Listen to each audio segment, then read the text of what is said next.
इसमें एक triangular veg है जिसका स्लोपिंग साइड हॉरिजॉन्टल से थीटा डिग्री पे इंक्लाइंड है, और इस स्लोपिंग साइड में या स्लोपिंग सरफेस में 2m का मास का एक ब्लॉक रखा हुआ है। दिस ब्लॉक इज m1, और ये देख सकते हो स्ट्रिंग नंबर 1 से कनेक्टेड है जो फिक्स पुली से पास हो रही है। Fix pulley is connected with the ways, और इसका सेकेंड एंड इस मूवेबल पुली के सेंटर से कनेक्टेड है। You can observe another string which is passing through this movable pulley, और इस स्ट्रिंग का एक एंड फिक्स है, दूसरा एक ब्लॉक m2 जिसका मास m है उससे कनेक्टेड है। और यहाँ पे भी हमें एक्सेलेरेशन कैलकुलेट करना है m1 और m2 के।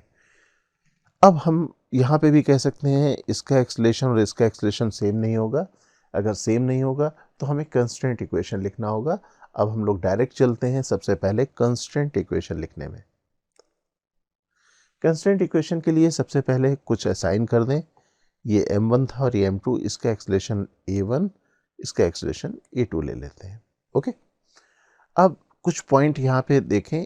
इस स्ट्रिंग में सिचुएटेड हर पॉइंट का एक्सेलेरेशन होगा a1। ये स्ट्रिंग सेम है, पास हो रही है फिक्स पुली से, तो इस स्ट्रिंग में सिचुएटेड हर पॉइंट का एक्सेलेरेशन भी a1 होगा, लेकिन यहाँ एक्सेलेरेशन होगा डाउनवर्ड। सिमिलरली आप देख सकते हो कि ये m जहाँ पे कनेक्टेड है स्ट्रिंग से, उस पॉइंट का एक्सेलेरेशन a2 होगा, और इस पार्ट ऑफ स्ट्रिंग में हर पॉइंट का एक्सेलेरेशन a2 डाउनवर्ड होगा।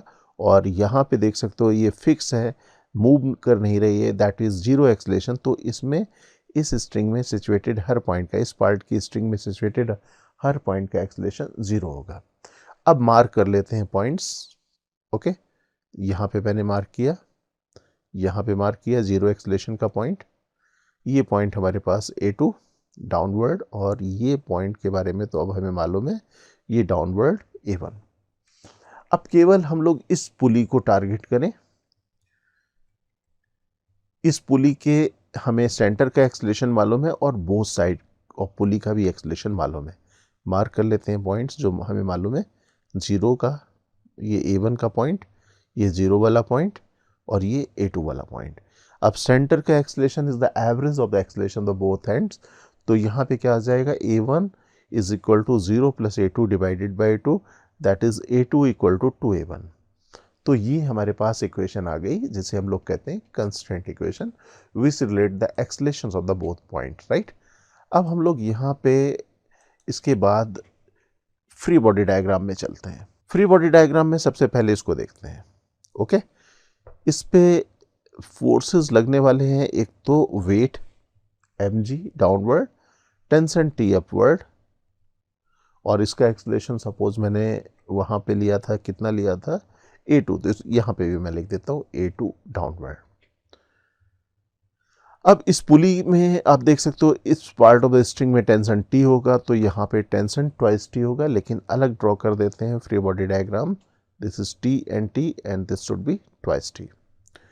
अब इस पूरी स्ट्रिंग में टेंशन ट्वाइस t होगा बिकॉज आइडियल स्ट्रिंग के केस में टेंशन इज यूनिफॉर्म, तो यहाँ पे ट्वाइस t होगा। इसका फ्री बॉडी डायग्राम ड्रॉ करेंगे हम लोग। ये इंक्लाइन प्लेन में रखा हुआ है, तो हमें मालूम है इंक्लाइन प्लेन में we need to analyse parallel to the incline plane and perpendicular to the incline plane, but we need not to analyse direction perpendicular to the incline plane because we don't have any motion perpendicular to the incline plane, right. Perpendicular to the incline plane direction में कोई भी motion नहीं है, इसलिए उस direction में हमें analyse करने की भी ज़रूरत नहीं।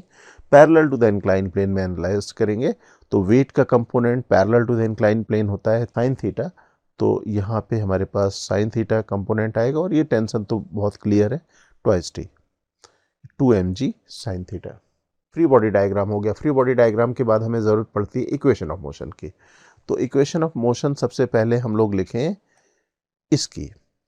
ये ऊपर जा रहा है तो अपवर्ड डायरेक्शन में नेट फोर्स होगा, क्या लिखेंगे, twice t minus 2mg sine theta equal to 2m multiplied by a1, second equation because first equation was constant 1. अब इसकी इक्वेशन ऑफ मोशन लिखते हैं, it is moving in the downward direction, तो net force downward direction में होगा, तो यहाँ क्या लिखेंगे, mg minus t that is equal to m multiplied by a2,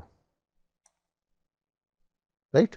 third equation, अब कंस्टेंट इक्वेशन हमारे पास है, देखते हैं, ये थी, लिख लेते हैं a2 इक्वल टू 2a1, तो अभी रख देते हैं यहाँ पे इसकी value a2 equal to 2a1, ये आ गई।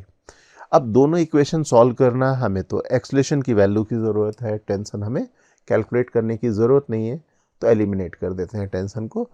तो यहाँ पे एलिमिनेट करने के लिए इसे 2 से मल्टीप्लाई कर दें और दोनों इक्वेशन को ऐड कर दें, इसको लिख लेते हैं अलग, right, this is the equation, final equation.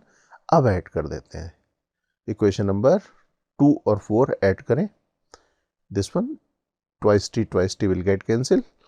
अब हमारे पास यहाँ पे वैल्यू आ जाएगी a1 की, a1 कॉमन ले लें, राइट, बल्कि ऐड कर दें इधर पे क्योंकि ये भी सभी रिलेशन m के टर्म में है, राइट, m कैंसिल हो गया, ये आया इक्वेशन। अब फाइनली हमारे पास 2 से भी कैंसिल हो सकता है, ओके।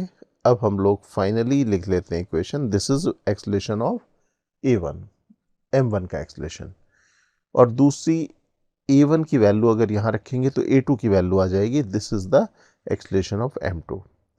हमारे पास m1 और m2 दोनों के एक्सलेशन यहाँ पे कैलकुलेट हो गए, ओके।